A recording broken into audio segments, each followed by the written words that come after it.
lebih berkecimpung di konflik ya, jadi lebih kepada bagaimana bertemu dengan masyarakat banyak, bagaimana kita bisa mengelola emosi, mengelola psikologi terhadap masyarakat banyak ya. Jadi ya pengalaman-pengalaman itu ya bagaimana kita bisa bersikap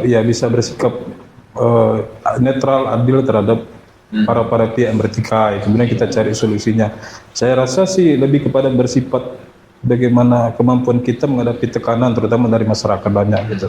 Nah, dari sebagai sudah banyak kan mengalami rapat-rapat konflik, Pak. Ya. Ada nggak konflik-konflik yang mungkin menurut Bapak unik gitu, yang udah pernah terjadi khususnya di Jambi gitu? Konflik yang unik ya terkait misalnya banyak sih konflik-konflik yang saat ini itu lebih misalnya kepada alas klaim misalnya terkait tanah adat yang sudah semenjak zaman lampau tahun 70-an, hingga kita susah mencari alat buktinya ya sebagai dasar klaim. Jadi memang kadang kita harus memilah-milah konfliknya juga sih terkait alas klaimnya, dasarnya. Dan ini keunikan ini sepertinya dia lebih kepada ketika satu memulai, pihak lain juga ikut. Jadi ada satu mencetuskan terkait ini, kemudian masyarakat lain juga sama seperti trendsetternya gitulah. Mungkin kalau konflik ini kayaknya unik semua.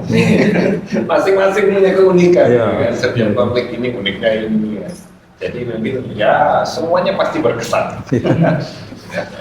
Dan selanjutnya boleh Pak Adi nih, ada pengalaman juga. Beliau ini udah keliling Indonesia. Berkesan dan pusing. Ya benar. Kalau saya dari zaman dulu ya, dari sejak saya CPNS lah gitu, dari tahun 92 sampai saat ini ya lebih berkutat ke bagaimana supaya penerimaan negara bukan pajak itu masuk ke negara ya. Terutama dulu yang spesifikasinya memang di situ ya. Dulu saya pernah jadi pengawas HPH di Maluku, kemudian ditugaskan juga di Direktorat Iuran dan Penata Usaha Nasi Hutan. Setelah di Palu, Makassar, Aceh dan Jambi ya skopnya dengan lebih luas lah gitu kan, tidak hanya PNPB, tidak hanya PNBP. Di situ miniatur Dirjen PHL itu ya ada di balai kan, di BPHL. Ya itu semua dilaksanakan gitu kan. Kalau bicara yang paling unik, paling berkesan, ya enggak juga sih, semua sama gitu ya, berkesan. Semua juga dijalani kita dengan, ya dinikmati, dijalani dengan happy. Walaupun di daerah-daerah tertentu ya memang ada spesifikasi yang gimana ya, contoh kayak di Sulawesi gitu ya. Atau di Maluku yang kemana-mana harus naik, apa namanya nih? Naik kapal. Laut, transport laut kan, ke mana? Pilihannya cuma laut atau udara kan. Udara itu ya pakai pesawat-pesawat kecil itu, Cessna Kasa zaman dulu ya. Yang kadang kalau anginnya kenceng itu kita ke bawah lah gitu kan pas saat terbang. Atau juga di Sulawesi banyak juga pantainya, lautnya yang indah gitu. Juga di Aceh gitu kan. Gitu. Di Sabang, di Takengon, di tempat-tempat yang ya memang enak lah untuk hangout gitu. Ceritanya kalau hutan ini ternyata nggak harus menguasai hutan saja. Laut juga ya. Oh iya, kan kita dari hutan, dari gunung sampai ke laut ya. Kita kan Taman Nasional Laut itu banyak tuh. Ya. Kalau kita diving di Bunaken atau di Taka Bonerate itu bukan main indahnya gitu kan. Ya. Dan itu adalah PT-nya ya, yang mengelolanya adalah PT Kehutanan Balai Taman Nasional itu. Nah, ini buat teman-teman yang ingin ke Bunaken jangan lupa diving ya Pak ya. Atau di Sabang juga itu. Enak anunya, indah lah, indah. Ya, Oke, kita mungkin langsung aja nih bahas ke tema kita Pak. Tema kita ini kan ada keseimbangan ekonomi dan ekologi hutan. Nah, menurut data Pak, Jambi ini mungkin masuk ke salah satu provinsi yang dengan deforestasinya cukup tinggi Pak. Dan jika kita melihat data dari Badan Pusat Statistik, ini pertumbuhan ekonomi di provinsi Jambi ini masih stagnan gitu, masih datar, belum ada peningkatan yang sangat tinggi lagi Pak. Ya. Sedangkan produk dari Provinsi Jambi ini pendapatannya bersumber dari SDA. Nah, yang ingin kami tanyakan itu Pak, dari kehutanan sendiri, ada nggak kebijakan untuk setidaknya menyeimbangkan antara ekonomi dan ekologi hutan? Kan ini SDA udah digeruk-geruk, tapi ekonomi malah belum ada peningkatan nih sejauh ini Pak. Mungkin dari kehutanan sendiri, ada nggak program-program atau kebijakan-kebijakan yang bisa meningkatkan atau setidaknya seimbang lagi Pak, antara ekonomi dan ekologinya? Ya, kalau di masa sebelumnya, bukan masa lampau ya, masa sebelumnya lah gitu kan. Kita orientasi di kita kan di Indonesia khususnya, umumnya di Indonesia, kita lebih ke bahan mentah yang dimana raw material itu kadang di ekspor langsung misalkan lah gitu ya. Itu di tambang, di mineral. Kalau di kehutanan sih dari sejak dulu sebetulnya gitu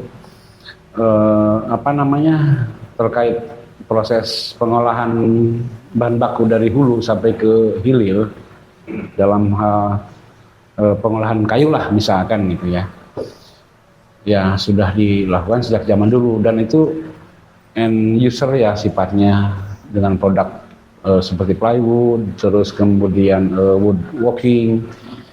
End user itu artinya bisa mesti dipakai, mas, tidak setengah jadi gitu ya di kita di kehutanan. Nah, kenapa di Jambi yang notabene mengandalkan sumber daya alam tapi PDB masih ya gitu-gitu aja kan gitu ya. Mungkin ke depan kita kan punya skema nih di kehutanan sekarang ya, multi usaha kehutanan itu, skema pengusahaan hutan, pemanfaatan hutan yang lebih luas gitu kan. Itu bagian dari diversifikasi usaha pengembangan potensi yang ada. Kan di hutan itu tidak hanya kayu ya, ada hasil hutan bukan kayu, ada jasa lingkungan, ada juga jasa wisata alam, pemanfaatan kawasan yang di dalamnya bisa berbagai macam kegiatan yang terintegrasi dalam satu konsesi atau perizinan gitu kan. Itu diversifikasi kita sejak Undang-Undang CK terbit. Kalau intensifikasinya dulu ya ada berbagai macam program yang dijalankan oleh pemerintah dalam Kementerian Kehutanan, terutama perhutanan sosial. Itu kan di 10 tahun terakhir lah gitu ya kita marak di perhutanan sosial itu. Dengan berbagai macam skemanya, ada hutan tanaman rakyat, ada hutan kemasyarakatan, ada hutan desa, hutan adat, dan kemitraan kehutanan. Nah itu kita galakan, kita intensifkan di 10 tahun terakhir ini, walaupun sebelumnya sudah ada itu ya.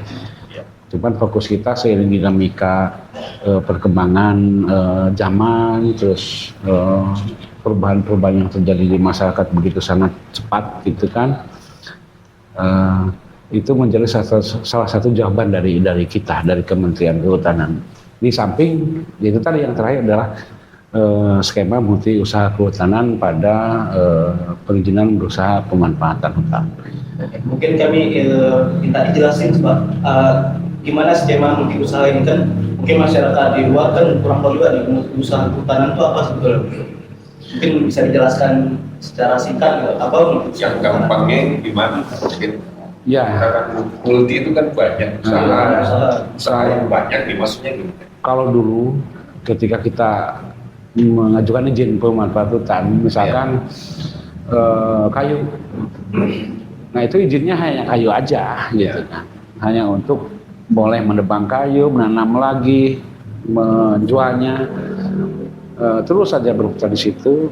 Nah, dengan multi usaha kehutanan itu dalam satu izin sekarang bisa berbagai macam skema pengusahaan yang bisa dijalankan. Cukup hanya dengan satu izin tadi, tidak perlu lagi izin baru. Kalau dulu izin kayu ya izin kayu, izin HBK ya HBK sendiri. Nah sekarang semuanya menjadi satu dalam satu perizinan terintegrasi. Nah, nanti mungkin di pisahkan ketika menjabatkannya kita dalam rencana kerja usaha itu RKU 10 tahunan itu. Yang diusahakan yaitu tadi bisa kayu ataupun hasil hutan bukan kayu. Hasil hutan bukan kayu kita tahu banyaklah, ada rotan, damar, kayu putih, minyak asiri itu dan sebagainya.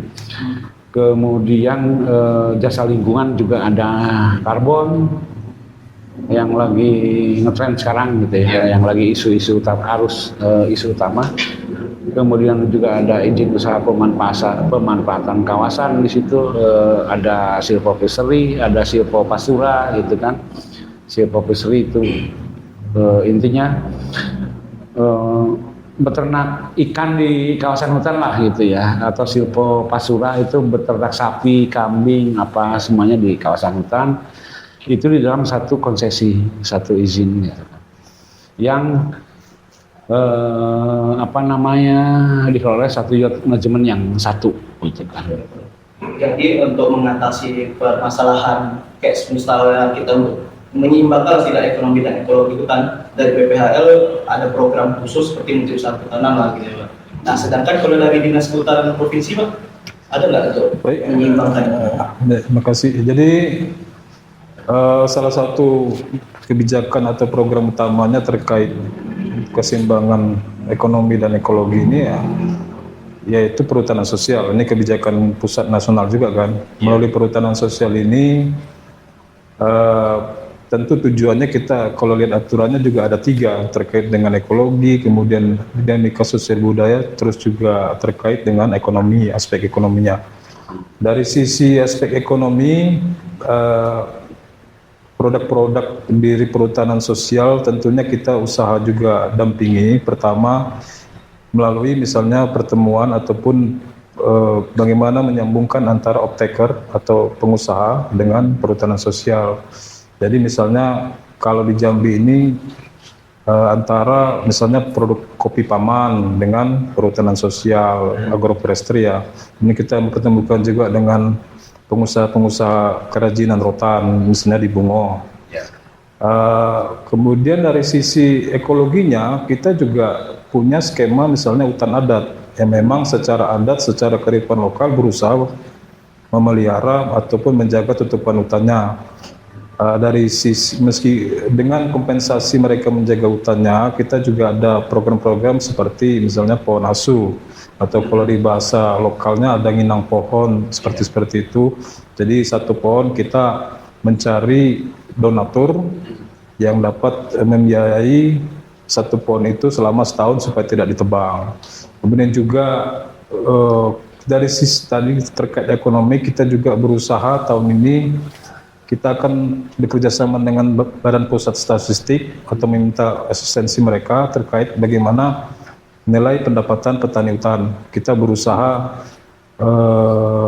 mensurvei ataupun mengidentifikasi berapa sih kenaikan penghasilan petani sektor kehutanan. Kemudian juga untuk menjaga terkait keseimbangan ekologis kita juga berusaha atau akan melaksanakan lomba-lomba misalnya pengelolaan hutan adat terbaik. Jadi hutan adat terbaik itu kami nanti akan melihatnya dari sisi tutupan hutan, kemudian dari sisi luasan izin hutan adatnya, dari sisi KUPS dan dari sisi hukum adatnya, kearifan lokalnya. Jadi kita juga selain mengejar sisi ekonomi, kita juga berusaha memperhatikan ekologisnya. Iya. Ya, jadi Sobat Hijau dimanapun Anda berada ini luar biasa ya. Ternyata kita dari kehutanan sudah punya program-program yang ditujukan untuk tadi berupaya menyeimbangkan antara ekonomi dan ekologi juga. Kelestarian ekonomi dan kelestarian ekologi hutan. Kelestarian ekologi. Ya. Ada multi usaha hutanan. Multi usaha yang artinya tadi disampaikan bahwa usaha di kehutanan tidak hanya melulu memanfaatkan kayu gitu Pak ya. Nah, kemudian di perhutanan sosial juga ada program untuk bagaimana masyarakat juga punya peran. Kemudian pemerintah bisa membantu untuk meningkatkan ekonomi, kemudian juga melestarikan dari sisi ekologi. Jadi itu barangkali yang bisa kita akan bisa kita ambil ya dari program pemerintah. Silakan Sobat Hijau di mana-mana berada bisa check in ya di kehutanan, apa saja yang bisa kita manfaatkan dari hutan. Oke Pak, tadi kaitannya dengan pemanfaatan hutan ya, disebutkan tadi bahwa manfaat hutan itu pakai perizinan, ada perizinan berusaha pemanfaatan hutan. Nah kalau di Jambi sendiri sudah berjalan seperti apa ini proses dari pemanfaatan melalui perizinan berusaha pemanfaatan hutan tadi? Oke, Mas Hendro. Jadi pas UCK ya, tahun 2020 itu, tepatnya setelah berlakunya Peraturan Menteri LHK nomor 8 tahun 2021, skema perizinan di kehutanan itu kan hanya ada 2. Perizinan berusaha pemanfaatan hutan, satunya lagi perhutanan sosial. Nah di Jambi sampai saat ini perizinan berusaha pemanfaatan hutan existing yang sudah jalan, yang sedang jalan itu ada 23, di mana 21 itu core bisnis lebih ke hutan tanaman ya, dan 2 lagi itu lebih ke hutan alam. Kemudian perhutanan sosial juga sudah banyak yang diterbitkan, terutama ini Pak Amru lah, nanti datanya di Pak Amru. Nah, ya kita semua mendorong, memfasilitasi terhadap PPPH tadi maupun PS ya supaya berkegiatan, merealisasikan misalnya kegiatannya tahun per tahun atau per RKU 10 tahun itu tuh ya untuk menciptakan atau mendorong tadi itu peningkatan kelestarian ekonomi maupun ekologi seiring sejalan itu kan hal yang serasi ya gitu antara ekologi dan ekonomi. Hutan itu multifungsi, tapi ya bukan berarti tidak bisa dimanfaatkan untuk kegiatan ekonomi ya. Ekonomi dikasih ruang, diberi ruang di dalam skema pengelolaan hutan itu kan ada aspek kelestarian, ada aspek produksi, ada aspek rehabilitasi ya sesuai tusi masing-masing di kehutanan itu menjadi satu kesatuan, sehingga lagi-lagi itu tadi kelestarian ekologi yang sejalan dengan kelestarian ekonomi, bahkan peningkatan ekonomi lah gitu. Kalau tadi kaitannya dengan PDB di Provinsi Jambi yang masih rendah, ya kita dorong, kita fasilitasi supaya lebih meningkat lagi dengan berbagai macam pelayanan yang sekarang serba mudah gitulah, khususnya di kita di PHL yang hampir semuanya itu melalui sistem informasi atau online itu. Sudah digitalisasi. Ya, digitalisasi pelayanan lah gitu, seperti itu. Ya. Kemudian tadi kita ada sedikit membahas tentang bagaimana pemanfaatan hutan itu sudah melalui multi usaha hutan. Ya. Nah, ada banyak pemanfaatan tadi, mulai dari hasil hutan bukan kayu, kemudian dari ekowisata dan sosial. Nah, kalau yang sudah berjalan nih Pak, kira-kira produk apa saja selain kayu yang sudah bisa dihasilkan melalui multi usaha? Banyak ya, terutama terkait dengan hasil hutan bukan kayu lah. Di situ pemanfaatan hasil hutan bukan kayu yang tersedia di dalam kawasan hutan di area konsesinya PPPH yang bersangkutan gitu. Ada rotan, ada getah damar, ada madu mungkin ya, ada macam-macam. Kalau di skala nasional ada juga silvopastura yang sudah menghasilkan susu. Iya, susu di Sumatera Utara itu ya, ada silvopastura punyanya si lupa saya namanya. Kalau nggak salah saya ada ini juga, kalau di Jambi itu ada getah karet yang cukup besar loh. Iya. Besarnya di Jambi. Itu ya Pak Bu ya? Ya, kita karet, kita jelutung. Oh, Jelutung juga ada? Ada. Nah, ini jadi Sobat Hijau kita cukup harus banyak berterima kasih nih dari Hutan karena dari getah karet itu mungkin ada bisa menghasilkan ban gitu ya. Ban mobil, ban motor kita itu ya dari situ. Kalau maka kita harus sama-sama melestarikan. Ya, karena beberapa hutan tanaman di sini juga kan memang ada yang spesifik ya, penggunaannya ke karet, tidak hanya ke pulp and paper kan gitu kan. Di beberapa tertentu justru malah karetnya itu yang dominan kan gitu ya. Oh gitu ya. Berarti secara tidak langsung ini sudah kan menyelaraskan. Iya, itu tadi Ekonomi tadi. Keberlanjutan ekonomi dengan kelestarian hutan yang tetap terjaga gitu kan, dengan pengaturan yang sedemikian rupa ya. Artinya dalam tahapan pengelolaan hutan itu kan ada rencana kerja yang dibuat, ada rencana kerja 10 tahun, ada rencana kerja tahunan juga gitu kan. Nah, rencana kerja 10 tahun itu melingkupi ya area tertentu di sini tidak sembarangan gitu kan.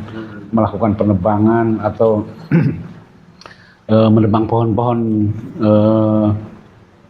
baik tanaman maupun yang tumbuh alami. Nah, itu di dalam RKU itu diatur sedemikian rupa sehingga di breakdown ke dalam RKT rencana kerja tahunan itu tahun ini di sini, tahun ini di sini, tahun ini di sini. Sampai RKU kedua berikutnya ke area lain di area konsesi dia secara keseluruhan kan, sehingga terciptalah kelestarian hutan itu sendiri. Artinya tegakan yang masih berdiri terus tetap dijamin ada. Di satu sisi keberlanjutan ekonomi terus jalan kan gitu dari pemanfaatan yang melalui skema pengaturan RKU RKT tadi itu. Berarti perencanaan tadi sangat penting. Iya.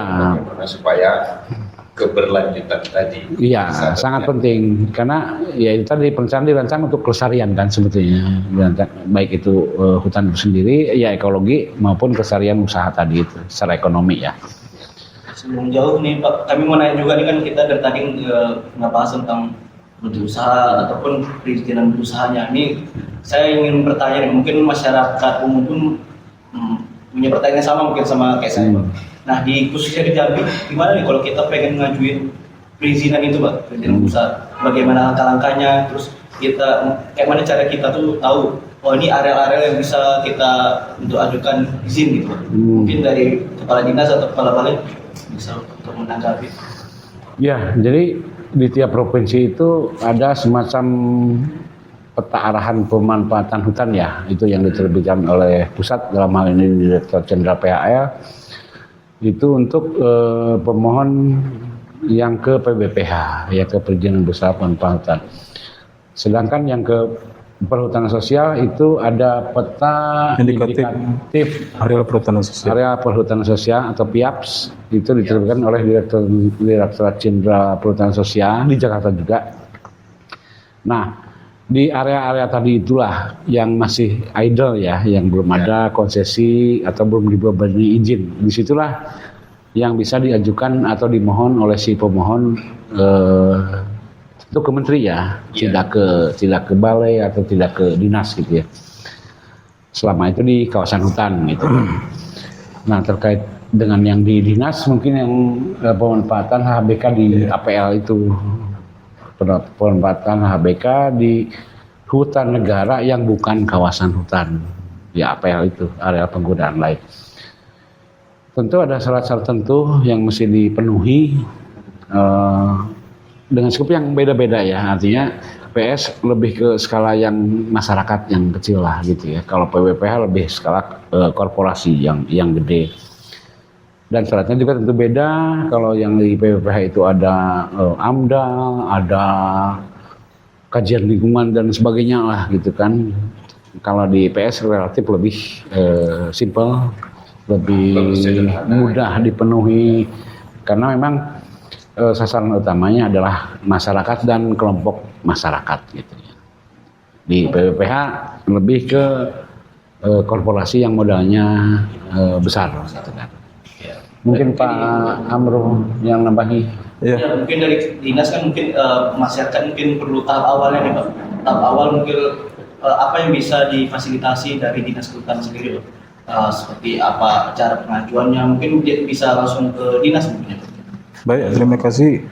Jadi kita ada 34 orang penyuluh kehutanan di dinas. Kemudian ada juga penyuluh kehutanan swadaya mandiri PKSM namanya. Saat ini tahun ini jumlahnya 180 orang.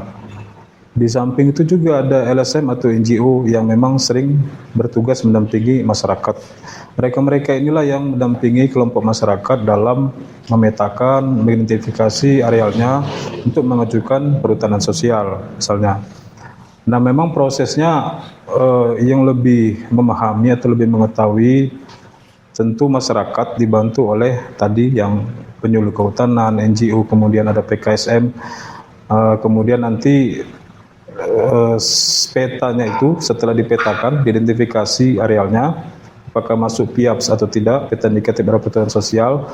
Nah, yang mengetahui itu ya di tingkat tapak. Dalam hal ini adalah Kesatuan Pengelolaan Hutan Produksi KPHP, PTD KPHP, yang mengesahkan peta calon usulan perhutanan sosial. Setelah clear dari KPH, peta kemudian proposal beserta petanya, calon objeknya, barulah diajukan ke Menteri Kehutanan. Menteri Kehutanan. Jadi artinya peran Pemda di sini lebih kepada memfasilitasi proses usulannya seperti itu. Kalau misalkan mau mengajukan memohon izin, ya silakan saja konsultasi terkait syaratnya apa, lokasinya di mana secara spasial ya. Silakan datang ke BPHL ataupun Dinas Kehutanan Provinsi kan. Yang penting itu nggak ada dipungut biaya apapun lah gitu. Ya. Jadi datang aja teman-teman Sobat Hijau, khususnya Jambi, barangkali pengen tahu di mana nih lokasi-lokasi yang masih bisa diajukan jadi perizinan berusaha atau mau jadi PS, bisa menghubungi BPHL maupun Dinas Kehutanan Provinsi. Ya. Mungkin terkait dengan perizinan tadi, ya. Kalau sekarang barangkali tidak tersedia lagi lahan yang mungkin ribuan hektar itu mungkin nggak ada lagi ya.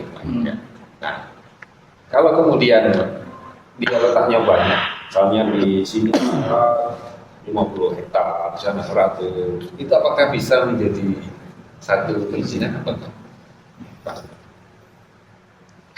Kalau yang saya tahu sih bentuknya bentang ya, jadi sambung bersambung karena ketika dia terpisah-pisah, terfragmentasi namanya, tentu menyusahkan produksi, pengawasan atau monitoringnya seperti apa. Jadi lebih kepada landscape menurut saya. Lebih memudahkan dalam perencanaan, pelaksanaan pengelolaan ya. Bisa saja walaupun itu terpencar gitu ya, tidak satu kesatuan yang kompak, misalkan di sini 100, di sana 200, di sini 100, ya bisa saja. Cuman ya tadi kembali ke efektivitas dan efisiensi pengelolaan itu sendiri ya. Dengan kondisi landscape seperti itu ya memang susah itu. Yang terfragmentasi tadi itu. Mungkin lebih ke monitoring pengawasannya itu dalam pelaksanaan pengelolaan itu akan lebih rumit ya. Apalagi di situ misalkan ada potensi konflik teritorial dengan masyarakat terkait lahan tersebut. Jadi secara regulasi dimungkinkan, cuman secara faktual di lapangan dalam operasionalnya mungkin justru berat ya. Justru malah kurang efektif, kurang efisien lah gitu kan. Kira-kira seperti itu. Dengan perizinan kan kita udah masuk juga terkait untuk usaha kehutanan juga nih Pak. Nah, dari MUK ini sendiri hambatan-hambatan yang selama ini terjadi Pak. Terus dari multi usaha kehutanan ini apa dampak yang bisa diberikan kepada masyarakat khususnya di sekitar area mereka gitu? Mungkin bisa dijelasin. Ya artinya masyarakat secara kelompok ya, kelompok masyarakat itu yang tinggal di sekitar kawasan hutan itu bisa melakukan kemitraan dengan PBPH yang menerapkan MUK tadi itu. Nah, dengan MUK tadi kegiatan masyarakat di situ bisa bervariasi Tidak hanya kayu ya, bisa buah-buahan, Ya. bisa tanaman pangan atau tanaman energi misalkan gitu kan, aren atau durian atau kayu manis gitu kan, seperti itu. Itu bisa diintegrasikan di dalam kegiatan pemanfaatan oleh PBPH di dalam satu RKU tadi itu. Iya. Nah, fungsi utama dari itu tuh lebih ke kemitraan, lebih ke sebetulnya lebih ke manajemen atau resolusi konflik ya. Iya. Penerapan multi usaha kehutanan itu. Tapi ketika ditanya apa dampak multi usaha kehutanan ke masyarakat, ya itu tadi dengan melalui pola kemitraan konsesi misalkan itu, atau kemitraan kehutanan lah kalau di PS ya sebetulnya. Nah itu masyarakat bisa bareng-bareng bersama-sama mengelola di area itu di dalam konsesi PBPH tadi. Ya, jadi Sobat Hijau dimanapun kita berada, kita sudah sangat terbuka ya bagi masyarakat yang ingin mengajukan permohonan perizinan di dalam hutan, bisa ke BPHL atau ke Dinas Kehutanan Provinsi supaya informasinya jelas dan tepat. Jangan bertanya ke pihak yang lain ya. Oke, selanjutnya saya ingin ke Pak Amru lagi ya. Ini kan kaitannya dengan pemanfaatan hutan berbasis BPPH tadi. Nah, kadang-kadang ini kita temukan masyarakat itu sudah terlanjur nih beraktivitas di dalam areal yang tadi sudah diterbitkan izin. Nah, ini bagi masyarakat kadang-kadang banyak bertanya nih, apa yang harus mereka lakukan ketika mereka sudah beraktivitas di kawasan hutan yang ternyata di situ ada izin BPPH. Hal pertama apa yang mesti dilakukan? Baik, terima kasih. Jadi secara aturan kalau di kehutanan itu kan ada peraturan pemerintah nomor 23 tahun 2021 ya tentang penyelenggaraan kehutanan. Ya. Di situ salah satu kewajiban PBPH adalah melaksanakan kemitraan dengan masyarakat di sekitar dan kawasan hutan. Iya. Bahkan kalau di turunannya di Permenaker nomor 8 tahun 2021 itu termasuk menjadi bagian dari kelola sosial dan kelola lingkungan, terutama kelola sosialnya ya. Iya. Jadi masyarakat yang sudah terlanjur berada di konsesinya PBPH seharusnya ini jalan keluarnya melalui kemitraan konsesi hutan. Iya. Seperti itu. Artinya baik dari sisi perusahaan maupun dari sisi masyarakat ya ada dialog komunikasi bagaimana supaya bisa terjadi kemitraan kehutanan, kemitraan konsesi hutan di konsesi mereka gitu. Berarti boleh dong misalnya nanti karena sudah terjadi nih masyarakat berkomunikasi ya dengan pemegang izinnya, atau mungkin sebaliknya pemegang izin yang harus aktif nih bagaimana arealnya itu yang ada aktivitas masyarakat yang dirangkul itu banyak yang lebih tepatnya. Lebih tepatnya sih kalau secara usulan dari masyarakat kepada PBPH, tetapi PBPH sendiri kan mempunyai peta identifikasi masyarakat yang sudah terlanjur dalam. Jadi dua belah pihak ini bisa sama-sama berkomunikasi dalam rangka terjadinya kemitraan konsesi hutan tersebut. Artinya secara regulasi sebenarnya sudah ada solusi bagaimana supaya antara masyarakat dengan pemegang izin ini bisa bekerja bersama-sama. Ya. Seperti tadi dengan kemitraan konsesi. Nah, ini apakah ada batasan juga nih? Misalnya masyarakatnya maksimal sekian hektar atau maksimal sekian orang gitu. Kalau skema perhutanan, karena kemitraan konsesi hutan termasuk skema perhutanan sosial, jadi luasan objeknya itu maksimal 5 hektar batasannya. 5 hektar. Ya. Per kakak. Per kakak. Jadi bukan per orang ya? Per orang, bukan per kakak. Jadi kalau bisa dia punya 10 hektar gitu, gimana? Mau nggak mau dia harus ngasih arealnya ya, orang lain. Ke orang lain atau dikeluarkan. Atau dikembalikan ya, ke pemegang izin gitu ya. Jadi itu skemanya kemitraan konsesi itu mereka kedua belah pihak ya, kelompok masyarakat dengan PBPH itu mengikatkan diri dalam nota kerjasama lah naskah kerjasama, naskah kesepakatan kerjasama NKK gitu kan, sehingga itu mengikat kedua belah pihak. Nah nanti atas dasar NKK itu nanti diajukan sebagai kemitraan konsesi, sebagai sebuah lembaga kemitraan ya, yang nanti terbitkan surat keputusan dari Menteri Kehutanan bahwa kelembagaan itu resmi dan sah gitu kan. Tapi perlu diingat ya, itu nggak boleh membuka lahan baru, nanam baru, apalagi sawit, jangan sama sekali gitu kan. Tidak boleh. Nah, kalau itu sudah, yang dimaksud di sini kan sebelum UCK kejadiannya. Kalau bikin baru ya sudah urusannya lain lagi. Itu bukan lagi kemitraan konsesi, itu sudah perbuatan pidana baru ya, artinya ketika itu dilakukan gitu kan.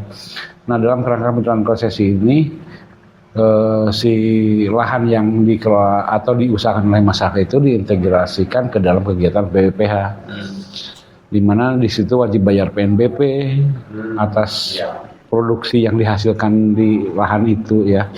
Kemudian ketika beredar juga ada surat keterangan sahnya hasil hutan, sehingga semua menjadi legal, terpungut PNBP. Si PWPH berjalan, si masyarakat berjalan, hidup berdampingan sama-sama di area itu gitu. Berarti masyarakat ini harus membentuk kelompok gitu Pak? Ya, kelompok tani dengan nanti baru bekerja sama dengan pemegang PWPH tadi itu. Ya kedua belah pihak harus proaktif ya, artinya tidak menunggu salah satu gitu kan. Dalam keseharian kan mereka juga kan senantiasa berinteraksi lah ketika di lapangan gitu kan. Ya, namanya masyarakat kan kadang juga dengan keterbatasannya Pak, mungkin ya namanya administrasi kurang paham. Nah, si PWPH inilah yang mengguidance itu kan gitu. PWPH yang harus juga punya peran lebih aktif gitu. Iya, yang mendorong itu. Kaitannya dengan kelompok tadi Pak. Kelompok ini kan bisa 5 orang, Pak. 10 orang ini kan bisa disebut kelompok. Kira-kira ada batasan minimal mungkin Pak? Yang jelas lebih dari 1 orang kan. Kalau 2 orang juga kan sudah kelompok ya. Yang jelas lebih dari 1 orang. Mungkin Pak. Ya, kalau misalnya 5 orang tentu dengan batasan maksimal 5 hektar, 25 hektar diusulkan kan. Dan secara faktual kenyataan di lapangan ya jarang sih di bawah. Misalnya kemitraan konsesi hutan itu di bawah 100 hektar itu jarang, di bawah 50 hektar itu jarang. Artinya memang ya ketika mau menyelesaikan masalah ya identifikasi aja semua masyarakat yang ada di dalam itu untuk membentuk kelompok, misalnya 10 orang, 15 orang. Dan secara pengalaman sih ya rata-rata sih 15 orang paling sedikit. Misalnya di PT Kemitraan Konsesi Hutan di PT Lestari Asri Jaya itu ya 15 orang gitu, seperti itu. Jadi supaya mungkin juga nggak terlalu banyak nih membuat kerjasama ini. Kalau misalnya banyak sekali ya mungkin bagi pemegang izin susah main repot juga ini. Ya mungkin lebih ke teritori ya, teritorinya misalkan di desa ini, kecamatan ini,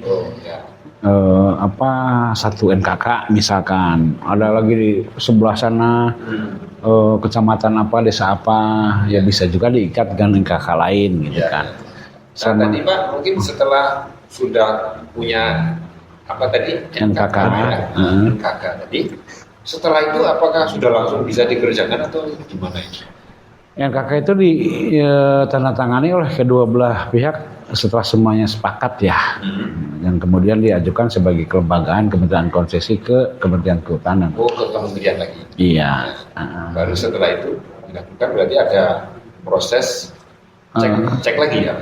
Ya, di dalam penetapan sebagai kemitraan konsesi ya tentu ada verifikasi lagi ya dari Kementerian Kehutanan, di mana domisili si masyarakat itu apakah memang betul di situ, atau misalkan sudah juga ada di kemitraan di tempat lain gitu kan. Nah, jadi untuk mengklirkan subjek si pengusul tadi ya. Iya, sehingga tidak terjadi confuse bukan kepentingan atau apalah gitu kan. Nah mungkin tadi Pak kan yang perlu digarisbawahi juga kan tanaman yang dilarang itu sawit Pak. Misalnya mereka ini nanamnya tanaman sawit di arang itu.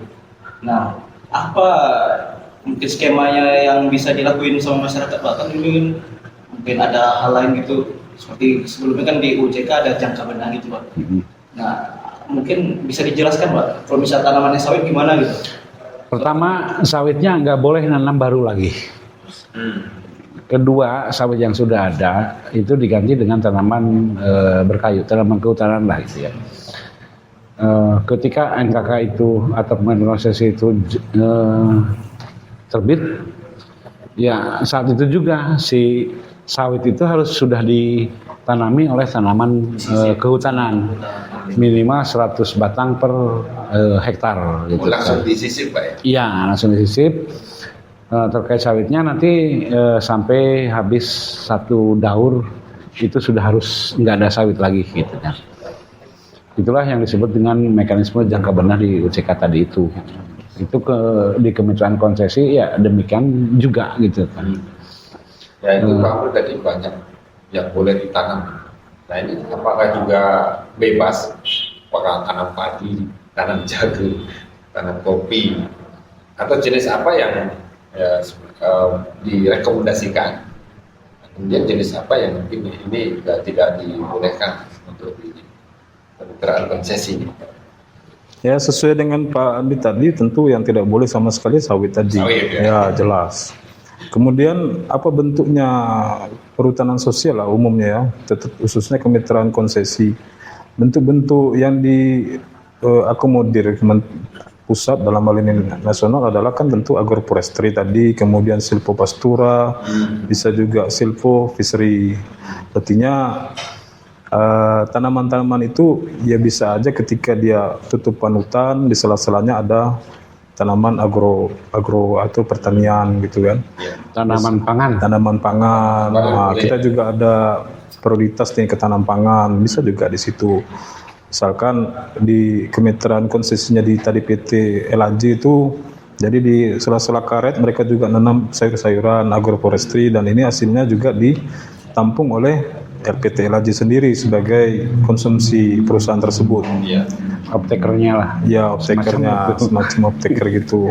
Ya artinya mekanisme tadi ya bisa aja tadi terkait tanaman terkait skema agroforestry, kemudian dari sisi perikanan silvofishery, dari sisi ternak juga silvopastura seperti itu. Dan tadi SK-nya langsung menteri Pak ya? Ya, Direktur Jenderal PH sama Menteri. Artinya Menteri juga kan itu kan. Berarti boleh dikatakan nanti bisa satu level ya dengan pemegang izin itu secara pelaksanaan.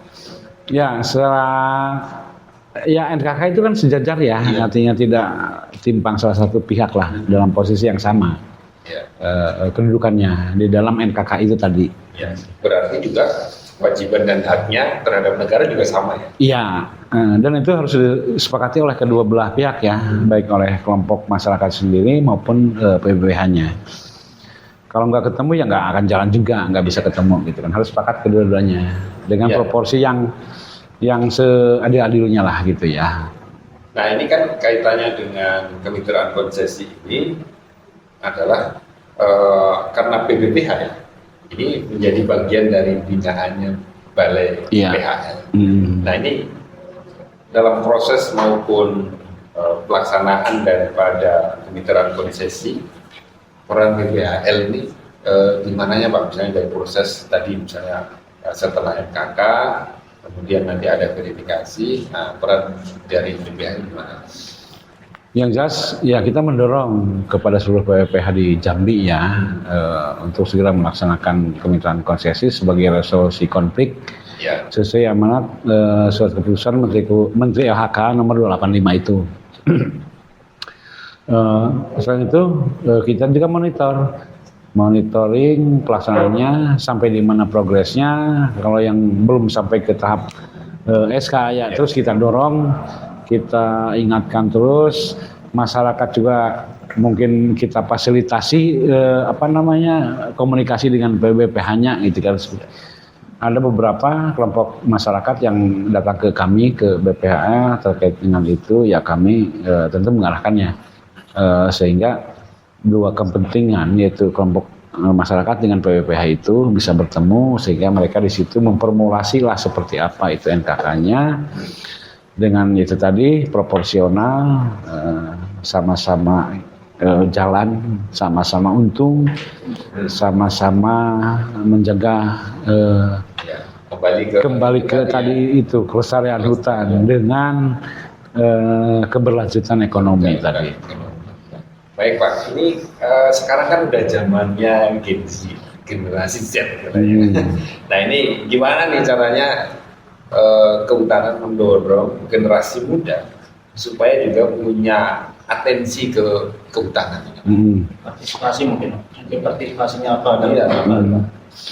Banyak yang telah kita lakukan gitu ya. Ada Green Leader Indonesia itu, Green Leader Indonesia, GLI, terus yang di kita, yang di daerah, di UPT Kementerian Kehutanan di daerah gitu ya. Ada Green Youth Movement itu yang kayak ini ya, ada ini dari GJM kan, ini ada Sakila, Frederika, Salsabila, juga ada Sakawana Bakti, ini ada Farhan, ada siapa? Dwi ya. Itu kan lebih ke mengajak generasi muda ya,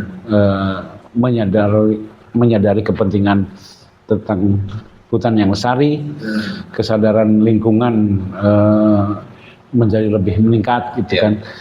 Kita libatkan mereka ini, adik-adik ini ke dalam kegiatan kita, ya misalkan penanaman gitu ya, kita ajak mereka melakukan penanaman di lapangan bareng-bareng kita, begitupun Sakawana Bakti juga begitu, sehingga diharapkan kesadaran akan kelestarian hutan dan lingkungan itu tumbuh, sehingga mereka menjadi